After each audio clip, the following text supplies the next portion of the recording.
武当山脚下，正在上演空前的奇观。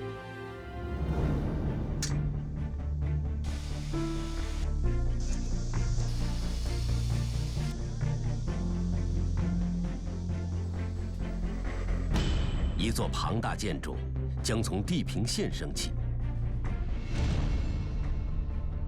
属于武当山9宫之一的玉真宫。这座建于明初的著名道观，在静静矗立了6个世纪之后，迎来又一次重生。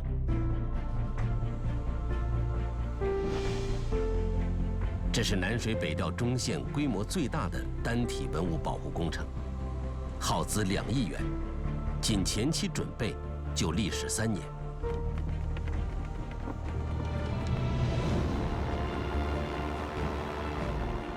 玉真宫以东10几里外，这片无际的水域，就是亚洲最大的人工淡水湖——丹江口水库。作为南水北调中线工程水源地，它将从2013年开始扩容蓄水。丹江口水库周边，方圆300多公里的区域将被永久淹没。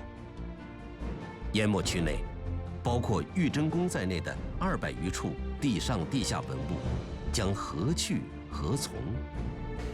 与此同时，南水北调这项纵贯南北的浩大工程，穿越了中国人世代居住的土地，跨越了中华文化积淀最丰厚的腹地。工程每向前推进1000米，就可能掠过1000年的文明历史。经过文物部门调查审定，南水北调中线和东线工程设计的重要文化遗存文物共计710处。这将是中国最大规模的一次文物拯救行动。它对于文物工作者和工程建设者，都是一个巨大的难题。一切都在时间的推移中，显得迫切而焦灼。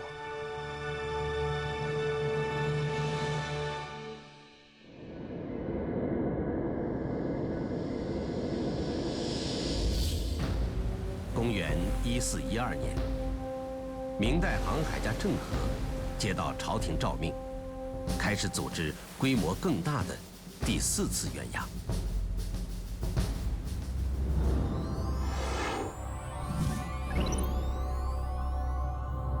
那一年，也就是明代永乐10年，武当山打破以往的寂静，30万工匠进驻武当，大兴土木，开始建造梦想中无比辉煌的皇家道教宫殿。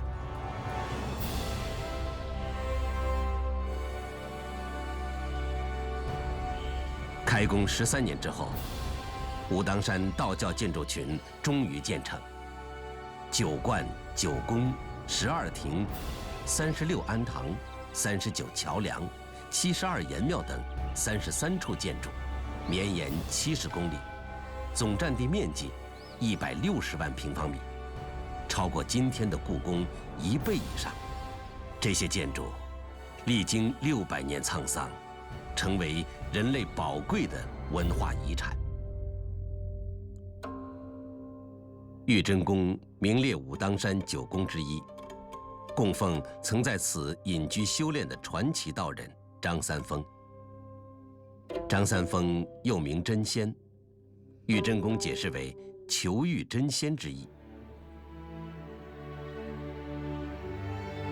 耗时5年建成的这座皇家道观，最初包括殿堂、斋房、亭榭，共97间。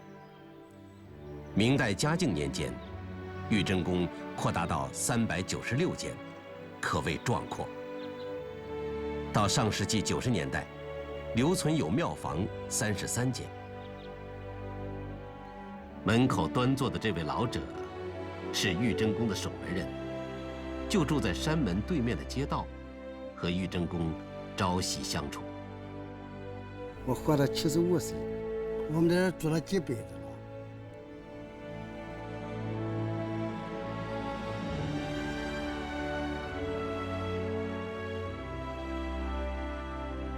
个有2个这个铁丝子，镇店的就是这个手柜，有几个站架，一个大钟来了吧，就在把它搁起搁的。我们当小的爬地的玩，打个金屁股，婆婆的都婆了那木瓜树地的玩。玉真宫素以优雅静穆著称，被誉为香霭亲霞楼、仙乐空中流的灵境，是武当山古建筑群的重要组成部分。但随着南水北调工程的建设，它将迎来巨大的命运改变。南水北调14年，咱讲的是要演。从我的这个心愿当中，就是我这搬到外地，我还要来看去他们。时间进入2011年，有关玉真宫的保护方案依然没有定论。此时，丹江口大坝已经于1年前全部加高到底，拯救玉真宫已经迫在眉睫。摆在古建筑保护专家面前的有3种方案。第一种方案最简单，拆迁重建。但这个方案一提出，就遭到多数人否决。因为异地搬迁，不但使玉真宫失去了所依存的人文与自然环境，也破坏了古建筑真实的原貌。文物部门提出了第2种方案，筑堤为堰。做法是在玉真宫前修筑一道长堤，与水库隔开，这样既能避免宫殿被水淹没，又能保持古建筑的原貌。但专家调研后却发现，该方案存在着一个致命的弊端：当蓄水到达玉真宫脚下，四周的堤堰就时刻处在决口的危险中，而在雨季，大量积水难以排出，也会造成严重的水患。在第2种方案遭到否决后，专家们又提出第3种方案——原地顶升，也就是将包括东西宫遗址在内的占地5万多平方米的玉真宫整体抬升15米，这样可以最好地保留玉真宫的原始面貌。但是，耗资巨大，工期过长，且施工过程风险重重。就这样，玉真宫的保护方案迟迟不能确定。但丹江口大坝加高工程已经进入尾声，不久将具备蓄水条件。如果时间继续拖延下去，整个南水北调中线工程的既定进度都要受到严重影响。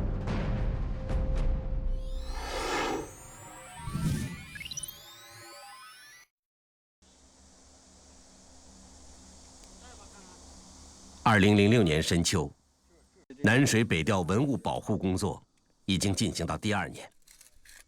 一支考古勘探队走进河北磁县西南部的古墓区。你看，这很粗的沙子，那河沙那样。带队的朱延时博士，常年驻扎在这里开展考古发掘。这一次，他的任务是排查和保护北朝墓群遗存，以保证南水北调工程顺利通过。与北朝墓群10几里地相望，这座土质建筑物被称为邺城遗址。东汉建安9年，即公元204年，曹魏政权在漳河北岸营建邺城，作为国都。绿树掩映下，这方残存的夯土，就是著名的铜雀台。曹魏以后的后赵、东魏和北齐，相继定都邺城。邺城是北朝贵族的生活区，而相邻的磁县是他们的墓葬区。1000多年前的那段恢宏历史积淀下来，为这片土地留下深深的北朝文化烙印。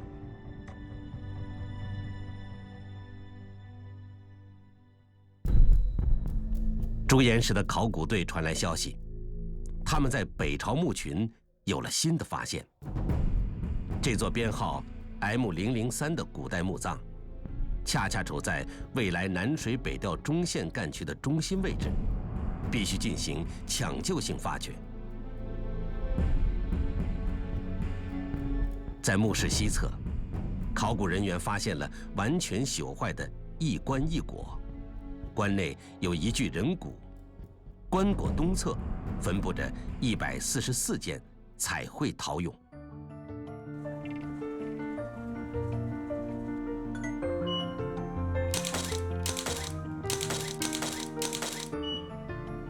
在朱岩石的文物修复室，摄影师正在为 M003号墓出土文物一一拍照。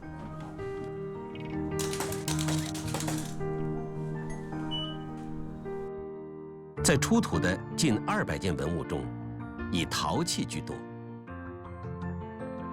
这是2只成对的镇墓兽中的一个。古人认为，它可以震慑地下的恶鬼。它是一个人的面孔，他的留的胡须啊，还有他的眉目的这种特征啊，实际上是有胡人的就这种特征。武士和战马都身披铠甲，这是北朝时期重装甲骑兵的典型装束。而马镫的发明与普及，更让这些骑兵在战场上所向披靡。这个陶俑手拿笸箩，正在劳作。非常平静，还是幸福感十足那种感觉的女性的形象，在劳作当中的一种愉悦的这样一种表情。整个这个雕塑呢，也真是非常的完美。萦绕在朱岩石心头的疑云，始终挥之不去。M003号墓的主人到底是谁？对古墓的发掘，从10月持续到12月。冬季来临，发掘工作准备暂停，到来年春天继续进行。就在正式停工的几天前，一个傍晚，当考古人员准备打开墓室的门砖时，一块方形石头出现在眼前。当然，大家非常兴奋。但是就是考古工作呢是这样一个性质，就是你不能没有好奇心，但是呢也不能有过重的好奇心。比如把这看见一个墓志，马上给它揭开，到底看看是什么东西，那是不可以的。朱岩石知道，这是一块墓志碑，他和队友按捺住激动，将石碑小心地搬运到修复室。打开呢并不是很费事，因为它紧紧的，等于是压在一起嘛，也没有什么粘接剂啊或者什么多困难的事情。当然就是说支盖上面会有一个铁环，如果说我们提着铁环也可以，但是那个铁环锈蚀的非常厉害，不能够直接提那个铁环，然后就把旁边的土呢略作清除，然后慢慢的移动，就能够把这个木质的支盖呢给移动开。移动开的时候呢，就木质的这个上面的所有的文字呢就呈现在面前了。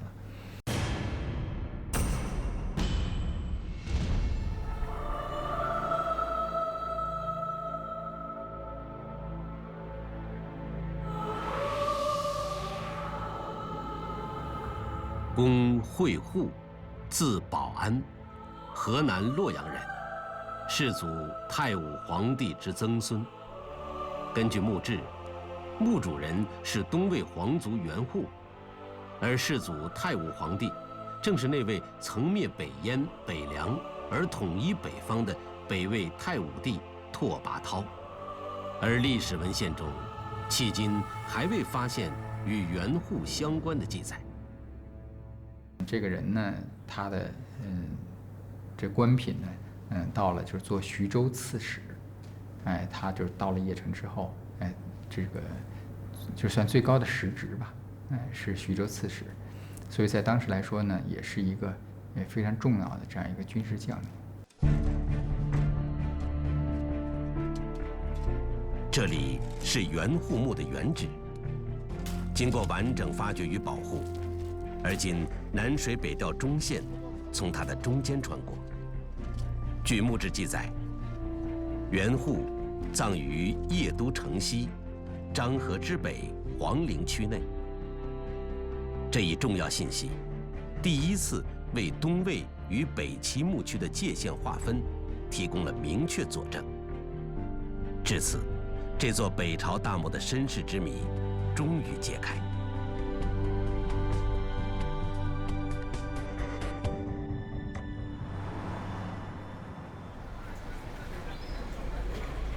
在美国大都会博物馆，有一件体积庞大的藏品。1963年，美国协助埃及建造了阿斯旺大坝。位于下游的3000多年历史的丹多神庙面临保护问题。最终，埃及政府将这件文物赠送给美国。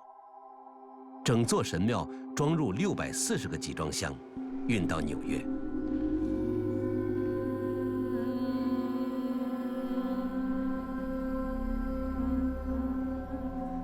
然而，这种国际通行的文物搬迁方式，似乎并不完全适用于玉真宫。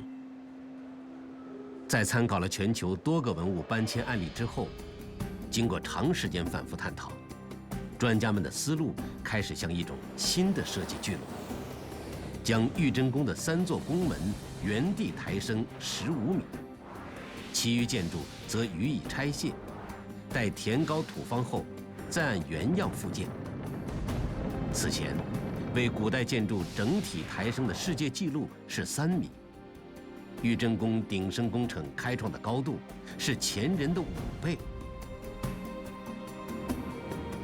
这是一个折中的方案，顶升面积缩小到原来的近1/30，而顶升15米的高度依然令人望而生畏，各种困难接踵而来。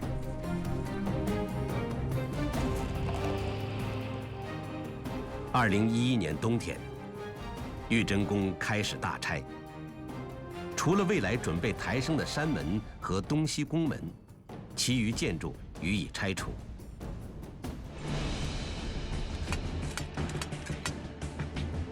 每一块方砖，经过岁月磨砺，都保存了不可复制的历史信息。人们小心翼翼，保证所有的构件万无一失。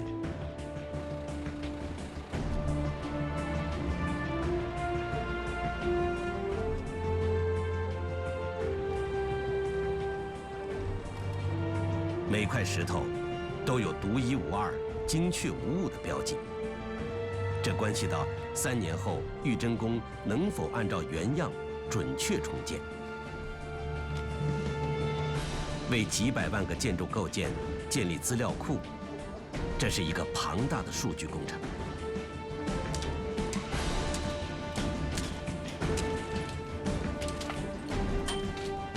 一块瓦从屋顶送到地面，至少需要5个人以上紧密合作。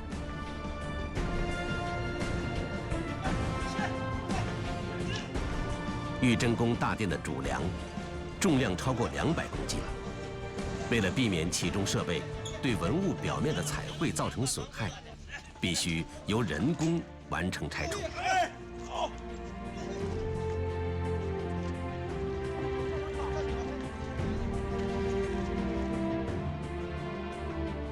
拆除重建细致入微，但对参与玉真宫保护工程的实施者来说，如何将总共7000吨重的建筑物抬升15米，才是一个空前的挑战。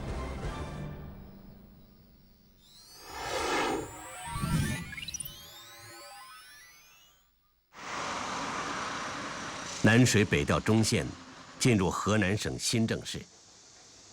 这里是河南省文物考古研究院设在新郑的文物修复室。修复人员正在将数以百计的青铜碎片一片一片拼接起来，这是一项繁复而艰苦的工作。马俊才是驻扎在这里的考古队领队，像他的许多在田野工作的同行一样，常年驻扎在距离郑州100多里的新郑。他身处的这座古城，沉睡着2000多年前的一段历史。这是被认为现今世界上保存最完整的土质城墙。它始建于春秋时期，长约45华里，高度达16.7米，为夯土打造。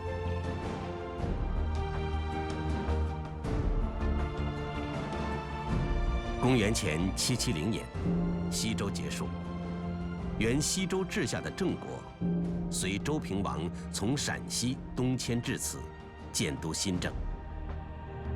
公元前375年，韩国灭郑，迁都新郑。郑韩两国先后在此建都达539年。新郑城西的郊野，埋葬着历代韩国国君和贵族。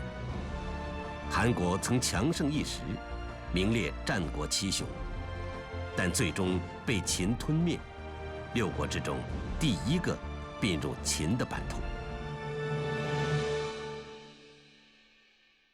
2006年，一项发掘任务摆在马俊才面前。位于新郑西部的这2座并排挨得很近的封土堆，当地人称胡庄大墓。南水北调中线干渠将从此穿过。从地理位置判断，它处在历代韩王墓群范围之内。它会不会是韩国国君和王后的陵寝？马俊才通过一些重要的出土证据推断，在大墓上还曾经建有大型的地面建筑，2座富丽堂皇的宫殿，分别将2个巨型的封土堆罩住。在坟冢上增加地面建筑，在历史上是罕见的，而这样的豪华程度，一般只有国君才会享有。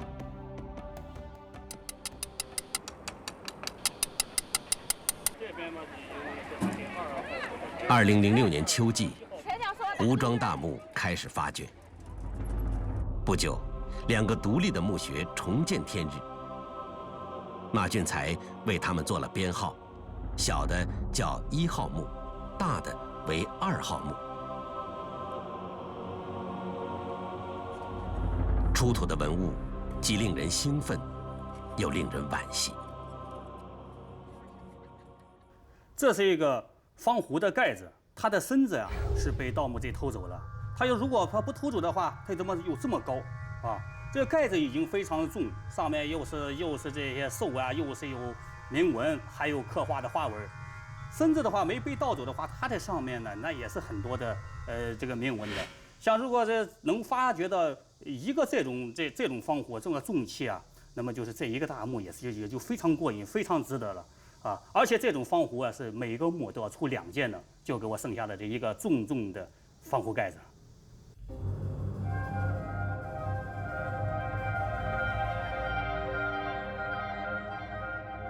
2000年前中国人的铸造技术，已足以使他们制作出如此精细入微的金属制品。以研究中国科技史而著称的英国科学家李约瑟曾说，没有任何西方人在青铜器铸造方面能超过古代中国人。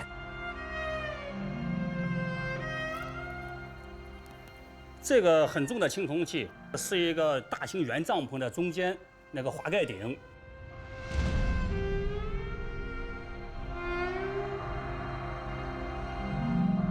8个环是便于挂这些绳索的。我们做个演示，就是这样穿法，挂到这个鸭嘴上面，轻轻的一拉，方向随时可以这个活动，8个方向。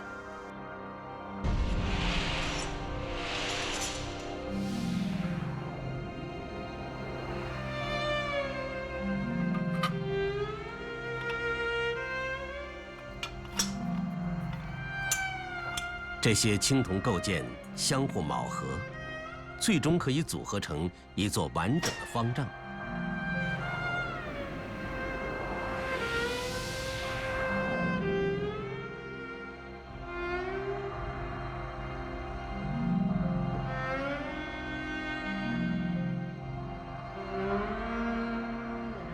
虽然出土文物总数只有500件左右，但是从器物级别来看，越来越接近马俊才关于亡灵的判断。一次，马俊才仔细端详一件由残破碎片拼接而成的铜鼎，他发现了巨大的秘密。在这个地方，我们发现的“王后”2个字出现，这2个字代表了一是王的夫人所用之器，另外在那个时期的王宫，这整个都叫王后宫，也就是说是这些器皿呢是王器。马俊才认为，1号墓安葬的是一位王妃，2号墓安葬的则是韩国的君王。但大墓的主人究竟是哪一位韩王呢？马俊才很快就有了新的推断。这是一把出土的青铜戈，上面有一个裂口，戈锋上这些豁口是古代战争留下的痕迹。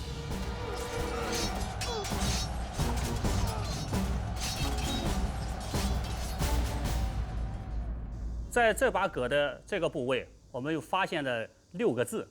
这6个字，第一个字是30，就是这些年号都代表王在位的时间，就说明这个王啊，他就最少在位30年或者30年以上。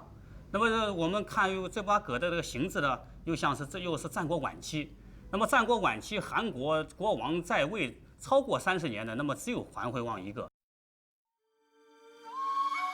马俊才推断，胡庄大墓的墓主人极有可能是韩国倒数第2代君主桓惠王。正是这位桓惠王，鬼使神差地促成了中国古代一项著名的大型水利工程。桓惠王在位时，韩国早已风雨飘摇，王气黯然，西邻秦国更是虎视眈眈。为应对强秦，走投无路的桓惠王采取了疲秦之计。他派水工郑国游说秦国，修筑一条大型水渠，以发展秦国农业之名，实为耗尽秦国的国力。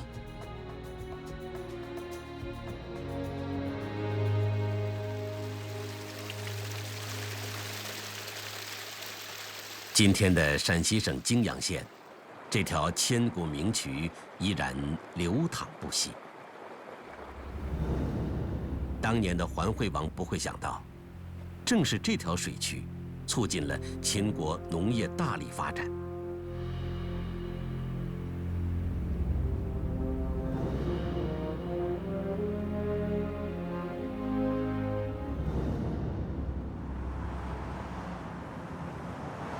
关于水工郑国，今天已经很难找到他更多的印记。这是在郑韩故城出土的2000多年前的排水管件。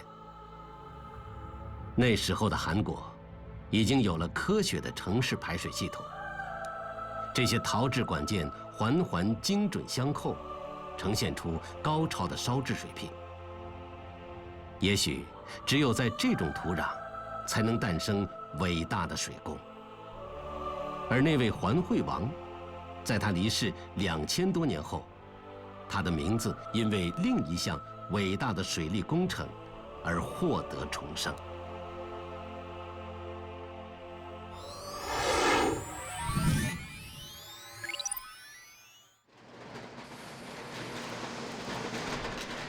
武当山下，玉真宫文物保护工程从未停止。为了提高抬升的稳固性，让古建筑不至于在抬升过程中受损，工程人员首先用钢结构将建筑物进行加固，相当于把它们套进一个结实的钢铁笼子里。在东西宫门和山门的底部，即将浇筑一个厚达1.2米的混凝土托盘。工程人员先把原来青砖基座下的泥土层掏空，然后进行浇筑，并在水泥托盘底部4周放置12台千斤顶，同步顶升。山门也采用了类似的施工工艺，只是它的体量要大得多，整座山门加上底盘，重约4600吨，要动用48台千斤顶。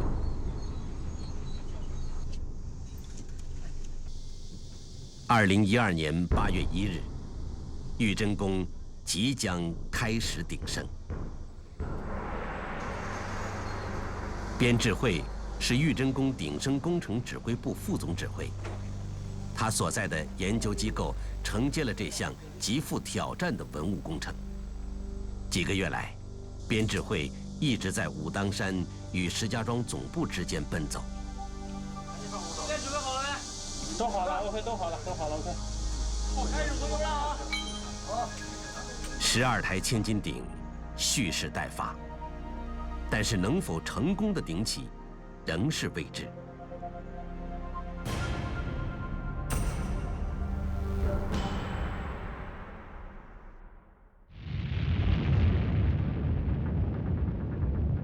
1100吨重的西宫门，从它矗立了600年的地面，缓缓升起。 而之后顶起的山门更是重达4600吨。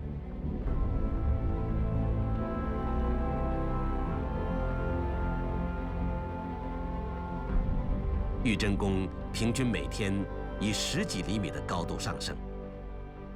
按照工程计划，它将在5个月后抬升到15米的预定高度。然而，意外发生了。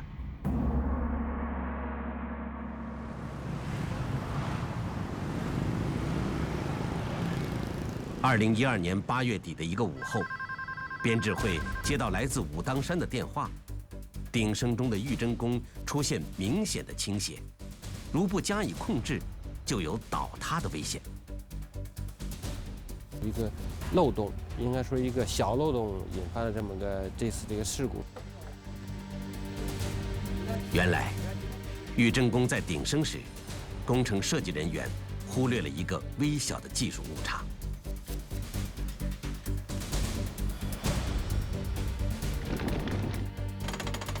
玉真宫依靠底部安置的数个千斤顶实现上升。当千斤顶完成一次顶升回游的时候，需要加一块钢制电墩临时支撑。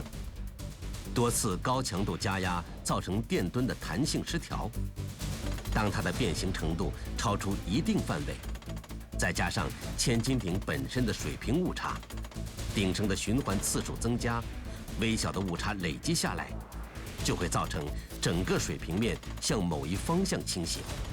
建筑学上称之为水平漂移。这种倾斜发展到最后， 建筑物将轰然倒地。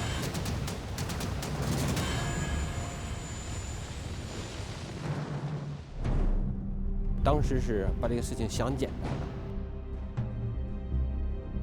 到了晚上6点多的时候，偏了1公分多的时候，没想到这个变形越来越大。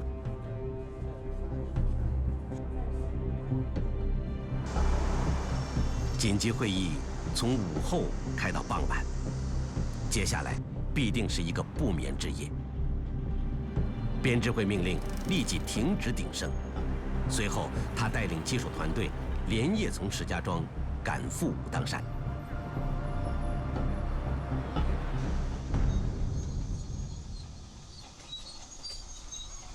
第二天一白天，然后加上半晚上嘛，就把这方案调整，把这个千斤顶底下的电墩加大，加大之后，它这个承载能力提高。 变形量会减小。经过调整，千斤顶的数量增加1倍，东西宫门的千斤顶数从原来的12个增加到24个，山门的千斤顶从原来的48个增加到将近100个。与此同时，将钢制电墩整体加大，从300-400平方厘米的接触面增加到600-700，整个顶升系统的承压能力 增加了1倍，而变形的数量相应减少，从而将变形误差控制在安全范围内，规避了水平漂移。把你那个备用千斤顶还用上呗。这下面可能不用了，就看这一次。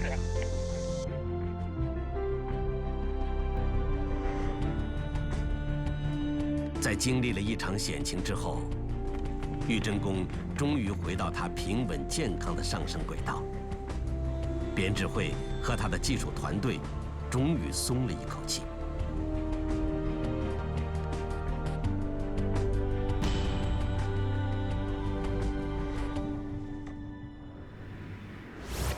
南水北调东线从南到北进入山东，与京杭大运河交汇重合。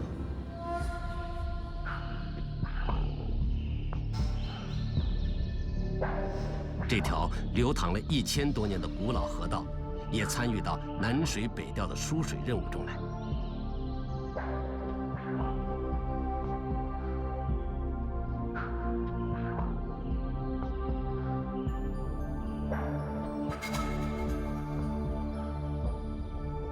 这是山东聊城东昌府区的一段河道。由于河道多处淤积，近100年来处于半荒废状态。南水北调工程将让古老的运河重焕生机。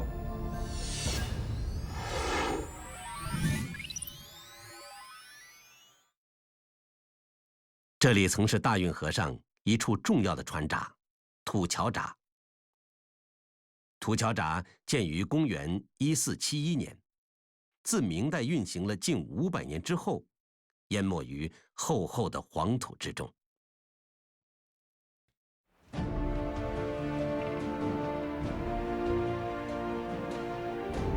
经过数月修复，土桥闸的闸口呈现出整齐面貌。而完整的土桥闸不止于此。聊城土桥闸是大运河上被完整发掘的第1座船闸。这是经过复原的土桥闸全貌。船闸的主体之上曾经有座廊桥，东侧有一座龙王庙。为了便于在修葺船闸时截断水流，开挖了一条弧形的月河，上下游都建了进水闸和减水闸，用以调节水量。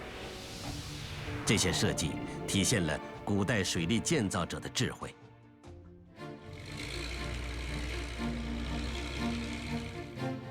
埋藏于淤泥中的文物，终于重见天日。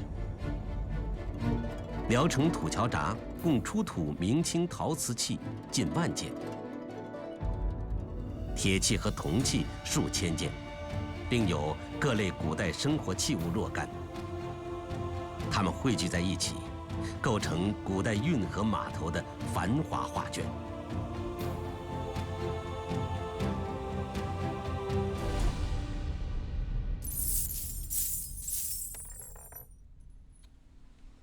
土桥闸出土了3000多枚明清铜币。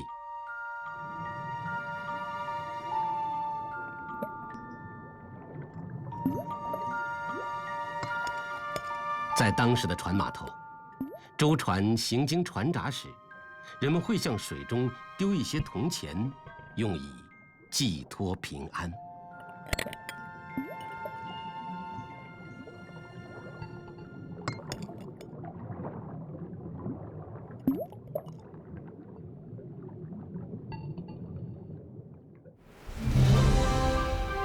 2013年11月15日，南水北调东线工程全线通水。经历了100年的断流与干涸，当北上的长江水再次串联起这条古老河道，大运河获得了新生。两河相遇，让现代文明与古老文明融合在一起。为了保护土桥闸，船闸东侧修建了一条暗渠，通过暗渠分流，以缓解土桥闸的负担。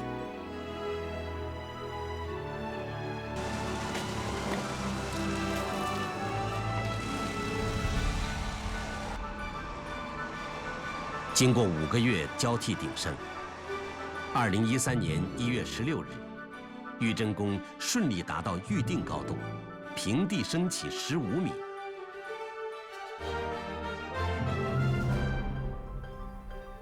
丹江口水库在年内开始试验性蓄水，逐渐达到170米水位线。寸寸上涨的库水将漫过玉真宫原来的地基，在全部复建完成之后，玉真宫将呈现3面环水的奇观。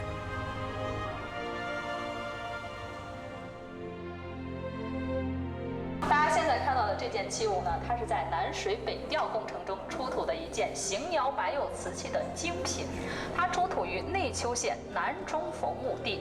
这个墓呢曾经被盗过，但是这件白釉罐呢，它却保存十分完好，十分难得。这件器物它的釉面刀而成的。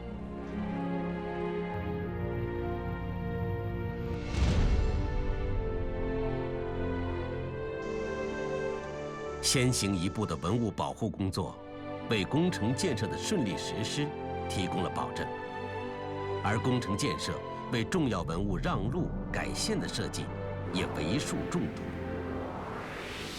我们所看到的这项成果展呢，是高清县陈庄遗址的一个考古成果。那么在我们面前，南水北调东线在山东高清县发现了西周城址，为保护这一国家级重点文物，经多方考察论证，在工程方案即将批复之际，经国家有关部门批准，规划设计单位重新进行线路设计，增加投资2亿元，渠道从遗址以北约2公里处绕行。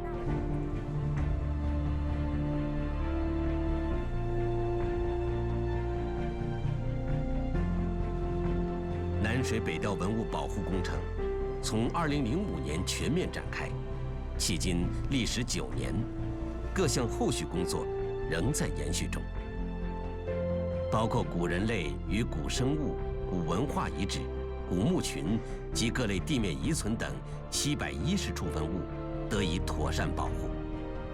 其中的9个考古项目先后入选各年度全国10大考古发现，5个项目获国家文物局田野考古奖。与此同时，文物保护的各项成果将当地的生态建设和文化旅游产业提升到更高层次，通过保护与开发造福沿线人民。2014年汛期过后，南水北调中线也将全线通水。